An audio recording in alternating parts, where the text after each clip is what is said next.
आज मैं इस वीडियो में बताऊंगा कि हम लोग ASP.NET कोर के अंदर किसी भी सर्विस को रजिस्टर करते हैं सबसे पहले program.cs फाइल में। इसके लिए हम लोग 3 मेथड का हम लोग यूज़ कर रहे हैं। एक होता है एड ट्रांसिएंट, एक होता है एड स्कोप, एक होता है एड सिंगलटन। ये एक्सटेंशन मेथड है फ्रेंड। तो इसका यूज हम सर्विस को रजिस्टर करने के लिए हम लोग ज़्यादातर यूज करते हैं। लेकिन इस वीडियो में आप लोग को जानना पड़ेगा एड ट्रांसिएंट का कब हम लोग यूज़ करते हैं, एड स्कोप को कब यूज़ करते हैं, एड सिंगलटन का कब यूज करते हैं, ये तीनों में डिफरेंस क्या है, इसके बारे में जानेंगे इस वीडियो में फ्रेंड। यदि आप इस चैनल में आप नए हैं तो प्लीज़ आप चैनल को सब्सक्राइब करें, क्योंकि मैं .NET रिलेटेड वीडियो में अपलोड करता हूँ फ्रेंड। चलिए स्टार्ट करते हैं इसके लिए। तो सबसे पहले क्या होता है कि मैंने यहाँ पे लिखा हूँ ASP.NET कोर। तो ये जो मेथड है ASP.NET कोर में ही यूज होता है friend. Dependency injection has 3 main service. Dependency injection has 3 main service life times. तो डिपेंडेंसी इंजेक्शन जो ASP.NET कोर के अंदर जो हम लोग यूज़ करते हैं, तो इसमें क्या होता है, 3 मेथड है, 3 मेन सर्विस है और उसको हम लोग यूज़ करते हैं कोर के अंदर। एक है add transient, add scope, add singleton. इसके बारे में बात कर रहा है। Dependency injection has 3 main service. Dependency injection के अंदर जो है 3 मेन सर्विस जो होता है हम लोग यूज़ करते हैं, add transient, add scope, add singleton. इसका जो लाइफ टाइम होता है फ्रेंड डिफरेंट होता है। तो इसके बारे में जानेंगे एक एक करके। तो एड ट्रांसिएंट जो मैंने लिखा हूँ, इसका मतलब क्या होता है, इसको समझते हैं। ये होता है a new instance is created every time the service is requested, even with in the same HTTP request a new object is created. तो कहने का मतलब होता है कि एक न्यू इंस्टेंस क्रिएट होता है every time the service is requested. जब सर्विस को रिक्वेस्ट किया जाता है तो एक इंस्टेंस क्रिएट होता है एवरी टाइम। तो जब भी सर्विस को हम लोग रिक्वेस्ट करते हैं तो एक नया इंस्टेंस क्रिएट करता है एवरी टाइम। कौन? Add transient.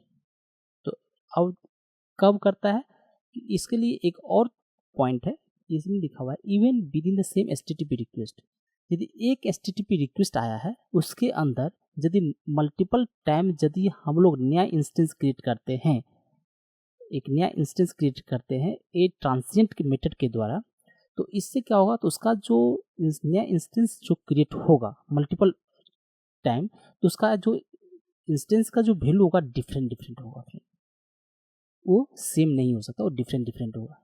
याद रहे कि सेम HTTP रिक्वेस्ट में मल्टीपल टाइम जब हम इंस्टेंस क्रिएट करते हैं थ्रू ए ट्रांसिएंट के द्वारा, तो हम जो है उसका जो वैल्यू जो होता है, उसका जो डेटा होगा उसका डिफरेंट होगा फ्रेंड। वो मैं दिखाऊंगा प्रैक्टिकल। तो यूज़ कब करते हैं? लाइट वेट सर्विस के लिए होता है, स्टेटलेस सर्विस के लिए हम लोग यूज़ करते हैं। इसका यूज़ कैसे करते हैं? builder.services.a transient I transition GUID service and GUID service एक क्लास होता है। इसको मैं दिखाऊंगा प्रैक्टिकल। तो दूसरा मैंने जो होता है एड स्कोप की मैं बात करता हूँ। एड स्कोप में क्या होता है, वन इंस्टेंस पर HTTP रिक्वेस्ट। जितने भी HTTP रिक्वेस्ट आएगा उसका एक ही इंस्टेंस क्रिएट होगा। तो उसको मैं दिखाऊंगा कि इसका जो है डबल से इंस्टेंस क्रिएट करते हैं उसका वैल्यू कैसा होता है। तो क्या उसका वैल्यू चेंज होता है या सेम ही रहता है, उसके बारे में था। वही चीज़ यहाँ पे लिखा हुआ है, वन इंस्टेंस पर HTTP रिक्वेस्ट। एक जितने भी HTTP रिक्वेस्ट जाएगा उसका एक ही इंस्टेंस क्रिएट होगा। Same object is reuse during the data request. जब यदि आप इंस्टेंस क्रिएट करते हैं एक HTTP के अंदर, यदि एक HTTP रिक्वेस्ट आ रहा है उसके अंदर यदि मल्टीपल इंस्टेंस क्रिएट करते हैं तो आपका उसका वैल्यू जो होता है सेम होगा। इस चीज़ को ध्यान रखना है और उस वैल्यू को आप रीयूज कर सकते हैं। तो आपका जो है वैल्यू डिफरेंट नहीं होगा, वैल्यू सेम ही होगा, लेकिन आप उस वैल्यू को यूज़ कर सकते हैं। इसका यूज़ कब होता है? डेटाबेस ऑपरेशन के लिए, बिजनेस लॉजिक सर्विस के लिए दिया गया। इसको हम कैसे यूज़ करते हैं? builder.service.add स्कोप, ये जो है मेथड है और इसको हम लोग यूज़ करते हैं। I scope GUID service and GUID service, इस तरह से हम लोग यूज़ करते हैं। एक होता है एड सिंगलटन। इसका काम क्या होता है? Only one instance for the entire application life time. मतलब कि इसका जो होता है सिंगलटन सर्विस, यदि आप रजिस्टर करते हैं program.cs फाइल में, तो इसका इंस्टेंस जो है एक ही क्रिएट होगा। जब मेरा एप्लीकेशन स्टार्ट होगा तो उसी समय इसका इंस्टेंस क्रिएट होगा और उसको इंटायर एप्लीकेशन में उसको कहीं पर भी आप इसको यूज़ कर सकते हैं। तो उसका जो वैल्यू है चेंज नहीं होगा। तो मैं प्रैक्टिकल दिखाऊंगा आपको। तो created once and reuse everywhere, तो इसका मतलब एक बार जो क्रिएट हो जाता है उसको यूज हमेशा कर सकते हैं आप। लेकिन जब एप्लीकेशन फिर से रीस्टार्ट होगा तो इसका जो है फिर नया इंस्टेंस क्रिएट होगा। इस चीज़ को ध्यान रखना है। इसका यूज़ कब होना है? कैशिंग सर्विस के लिए, कॉन्फ़िगरेशन सर्विस के लिए, लॉगिन सर्विस के लिए। इसका यूज़ कैसे करते हैं? builder.service.services.add singleton, I singleton GUID service and GUID service. इस तरह से हम लोग क्या होता है, इसको रजिस्टर करते हैं program.cs फाइल में। तो फ्रेंड, तो अब हम बताते हैं कि इसको हम प्रैक्टिकल आपको करके समझाना चाहता हूँ कि इसका यूज़ कैसे होता है। तो जाता हूँ प्रैक्टिकल के लिए आपको दिखाता हूँ। इसमें क्या है कि मैंने ASP.NET Core MVC का एप्लीकेशन मेरे सामने ओपन है फ्रेंड। तो जो मैंने दिखाया, डिफिनीशन दिखाया, उसका यूज़ क्या होता है मैंने दिखाया। तो अब मैं यहाँ प्रैक्टिकल दिखा रहा हूँ, इसको प्रैक्टिकल को समझने की कोशिश करते हैं। सबसे पहले क्या होता है कि जो भी हम प्रोग्राम .cs फाइल होता है, जो भी हम सर्विस रजिस्टर करते हैं, तो यहाँ पे add service to the container, इस सेक्शन के अंदर जो भी हम सर्विस को रजिस्टर करते हैं इस सेक्शन के अंदर ही करते हैं। जैसा कि मैंने ऑलरेडी करके रखा है builder.services.add ट्रांसिएंट, ये देखिए इसके अंदर इंटरफेस दिया है, उसका क्लास दिया है। फिर iScope GUID service and GUID service दिया है ना, सिंगलटन के लिए, GUID सर्विस के लिए। इस तरह से एड सिंगलटन का यूज़ किया है, एड स्कोप का यूज़ किया है, एड ट्रांसिएंट का यूज़ किया है। जो इसका मैं क्लास और इंटरफेस आपको दिखाता हूँ। जो BLL के अंदर जो गया हूँ, एक यहाँ पे देखिए इंटरफेस, यहाँ पे आई ट्रांसिएंट GUID सर्विस के लिए एक इंटरफेस बनाया है। इसका सेपरेट एक स्ट्रिंग है, ये मेथड है, स्ट्रिंग रिटर्न करेगा, ये मेथड है गेट GUID। अब एक दूसरा एक इंटरफेस है I scope GUID service and I singleton GUID service, यहाँ पे भी एक मेथड। सभी का मेथड क्या है? कॉमन है, राइट? नाम सब कॉमन रह सकता है। अब मैं क्या करूँगा, क्लास के अंदर जाता हूँ। तीनों मेथड को क्या किया है, मैं यहाँ पे इनहेरिट कर लिया है। तीनों मेथड की जो इनहेरिट करने के बाद क्या किया है, इस क्लास का मैंने कंस्ट्रक्टर क्रिएट किया है, GUID and new ID and to string. एक मतलब GUID जो होता है, GUID के माध्यम से हम लोग एक ID हम जनरेट करते हैं इस वेरिएबल के अंदर। अब मैं क्या करूँ, गेट मेथड के अंदर क्या कर रहा हूँ, इस ID को गेट कर रहा हूँ और इसको रिटर्न कर रहा हूँ स्ट्रिंग में, राइट? तो इतना सारा मेरा क्या है, ये सारा अलग अलग इंटरफेस बना हुआ है। तो अलग अलग इंटरफेस है, तो इसका मैं यूज़ कहाँ पर करूँगा, इसका यूज़ करूँगा कंट्रोलर के ऊपर। मैं जब कंट्रोलर के ऊपर जा रहा हूँ, यहाँ पर देख पाएंगे फ्रेंड, तो इसमें मैंने क्या किया है, तो अभी सबसे पहले क्या है कि आप देखिएगा यहाँ पे जितने भी इंटरफेस है, मैंने यहाँ पे जो इंटरफेस मैंने क्रिएट किया है, आपको इंटरफेस में जो इंटरफेस दिखा रहे हैं 3 इंटरफेस है।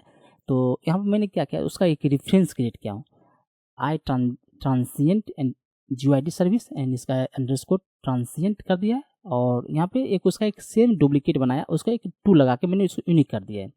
तो इसका लेकिन रेफरेंस तो सेव नहीं होना चाहिए। इसका रेफरेंस मैंने डुप्लीकेट को यहाँ पे जितना चाहे उतना हम रेफरेंस क्रिएट कर सकते हैं। इसको मैंने 2 रखा है। यहाँ पे देखिए आई स्कोप GUID सर्विस, उसका स्कोप है, इसका भी मैंने डुप्लीकेट किया है, एक स्कोप 2 रखा है। किस लिए रखा है मैं बताऊँगा कि इसको क्या मैं दिखाना चाहता हूँ आपको। तो इसको फिर देखना है कि मैंने क्या किया हो। यहाँ पे I singleton GUID service and underscore singleton, ये मैंने रेफरेंस क्रिएट किया। और कंस्ट्रक्टर के अंदर जो है, कंस्ट्रक्टर के अंदर जो है होम कंट्रोल जो है, इसके अंदर जो है मैंने क्या किया हूँ, यहाँ पे एक जितने भी मैंने रेफरेंस क्रिएट किया हूँ उस हिसाब से मैंने यहाँ पैरामीटर में पास कर दिया हूँ इसके अंदर। अब मैं यहाँ पे क्या कर रहा हूँ, रिसीव कर रहा हूँ, डेटा को मैं रिसीव कर रहा हूँ, ID को मैं रिसीव कर रहा हूँ, जो क्लास रेफरेंस वेरिएबल जो मेरा है उसके अंदर रिसीव कर रहा हूँ। तो सिंपल है। यहाँ पे दो मैंने वेरिएबल डिक्लेयर किया था, यहाँ पे भी 2 यहाँ पे रिसीव कर रहा हूँ। स्कोप का भी स्कोप था, स्कोप 2 था, और सिंगलटन एक है तो एक ही है। तो मैंने सारा को कंस्ट्रक्टर के अंदर मैंने पास कर दिया, उसको डेटा को रिसीव कर रहा हूँ। जब कंस्ट्रक्टर कॉल होगा तो मेरा डेटा रिसीव हो जाएगा और क्लास मेमोरी वेरिएबल क्या होगा, लोड हो जाएगा डेटा। अब मुझे जो इंडेक्स एक्शन मेथड जो है, आप यहाँ पे देखना है आपको, जितने भी क्लास रेफरेंस वेरिएबल है उसको मैं गेट बाय ID जो होता है उसको मैं गेट कर रहा हूँ, इस तरह से गेट कर रहा हूँ। इसमें कोई प्रॉब्लम नहीं है। आप देखिएगा इसका स्कोप जो व्यू बेक का जो प्रॉपर्टीज है उसको मैं HTML में जाता हूँ। इस तरह से हम डेटा को क्या करते हैं, हम P टैग रखा है उसके अंदर व्यू बेक के अंदर ट्रांसिएंट को डेटा को मैं डिस्प्ले करूँगा। इस ट्रांसिएंट 2 है, इसके अंदर डेटा को 2 वाला डेटा को डिस्प्ले कर दूँगा। स्कोप है, scope view bag dot scope है, इसका डेटा डिस्प्ले करूँगा। स्कोप 2 का डेटा स्कोप डिस्प्ले करूँगा। सिंगलटन का डेटा यहाँ पे डिस्प्ले करूँगा। तो सिंपल है, जो मैंने कोड लिखा है आपको मैं यहाँ पे सर्विस को रजिस्टर किया हूँ इस तरह से। इस जितने इंटरफेस है उस हिसाब से मैंने यहाँ पे सर्विस को रजिस्टर किया है। आप देख पाए यहाँ पे इंटरफेस मैंने क्रिएट किया है। अब इसमें मैं जो दिखाना चाहता हूँ इस चीज़ को समझना है आपको। तो यहाँ पे सिंपल है फ्रेंड कि मैंने सर्विस को रजिस्टर भी कर दिया। यहाँ पे आप देख पाए सर्विस को मैंने रजिस्टर कर दिया। अब ये जो इंटरफेस जो मैंने क्रिएट किया हूँ, यहाँ पर क्या कर रहा हूँ, इनहेरिट कर रहा हूँ यहाँ पे इंटरफेस को इस क्लास के द्वारा, और यहाँ पे गेट मेथड को कॉल करके आईडी को लोड कर रहा हूँ। और यहाँ पे इंटरफेस का रेफरेंस क्रिएट करके डेटा को क्या कर रहा हूँ, आईडी को, पार्टिकुलर आईडी को मैं डिस्प्ले कर रहा हूँ। कहाँ, HTML के ऊपर मैं डिस्प्ले कर रहा हूँ।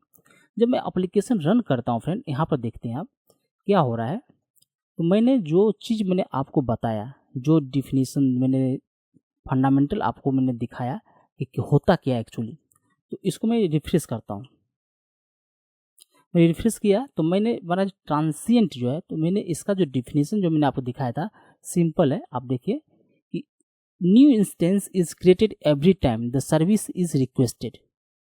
मतलब क्या, new instance every time created किया जाएगा, every time service is requested even with in the same HTTP request new object is created. कहने का मतलब होता है कि new instance is created every time. इसका जो इंस्टेंस जो क्रिएट होगा, new instance every time created होगा सर्विस इज रिक्वेस्ट, जब रिक्वेस्ट किया जाएगा सर्विस में within the same HTTP request, the same HTTP request में new object is created, new object is created. इसको मैं अब दिखाता हूँ यहाँ पे मैंने क्या किया हूँ। यहाँ पर क्या हो रहा है कि ट्रांसिएंट है, ट्रांसिएंट 2 है। जब मैं ये रिक्वेस्ट कर रहा हूँ तो दोनों के लिए सेम HTTP रिक्वेस्ट जा रहा है सर्वर में। जब मैं अभी पेज को लोड किया, रिफ्रेश किया URL को, तो क्या ये दोनों का सेम रेफरेंस जा रहा है, दोनों का सेम रेफरेंस जा रहा है।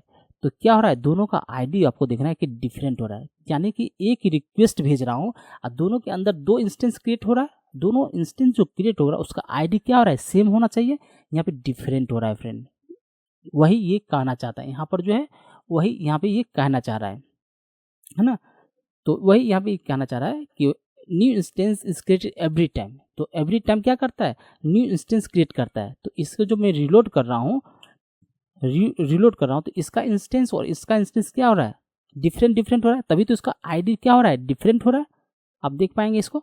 इसीलिए मैंने दो यहाँ पे एक डुप्लीकेट मैंने किया था, ट्रांसिएंट 2 किया था ट्रांसिएंट, इसीलिए एड स्कोप में। अब मैंने यहाँ पर क्या बताया था, अब सेकेंड में जाता हूँ। एड स्कोप, वन इंस्टेंस पर HTTP request, same object is reuse during the request. मतलब कि एक ही इंस्टेंस क्रिएट होगा पर एक HTTP रिक्वेस्ट में एक ही इंस्टेंस क्रिएट होगा, same object is reused during the that request. अब इसको मैं समझाने की कोशिश करता हूँ। यहाँ पे देखिए स्कोप 2 है। और जब मैं इसको लोड करूँगा, तो इसको मैं लोड करूँगा फ्रेंड, इसका आईडी को आप देखना है, इसका आईडी और इसका आईडी सेम ही रहता है। इसका आईडी और इसका आईडी सेम ही है। क्यों सेम है, एक रिक्वेस्ट यहाँ पर साफ लिखा हुआ है कि वन इंस्टेंस पर HTTP रिक्वेस्ट। ये जो मैं रिक्वेस्ट कर रहा हूँ URL पर मैं हिट किया, रिफ्रेश किया पेज को, इसका रिक्वेस्ट गया कितना, HTTP रिक्वेस्ट गया, एक गया। तो वही बोल रहा है कि एक रिक्वेस्ट गया, इसका वैल्यू गेट हुआ, ये आईडी गया और इसका भी आईडी देखिए, दोनों का आईडी सेम है। क्यों बोल रहा है यहाँ पे ऑलरेडी वन इंस्टेंस पर HTTP रिक्वेस्ट, एक जो इंस्टेंस एक HTTP रिक्वेस्ट के लिए एक ही इंस्टेंस क्रिएट होता है, सेम ऑब्जेक्ट इज रीयूज्ड। तो सेम ऑब्जेक्ट क्या करता है, रीयूज करता है ड्यूरिंग दैट रिक्वेस्ट।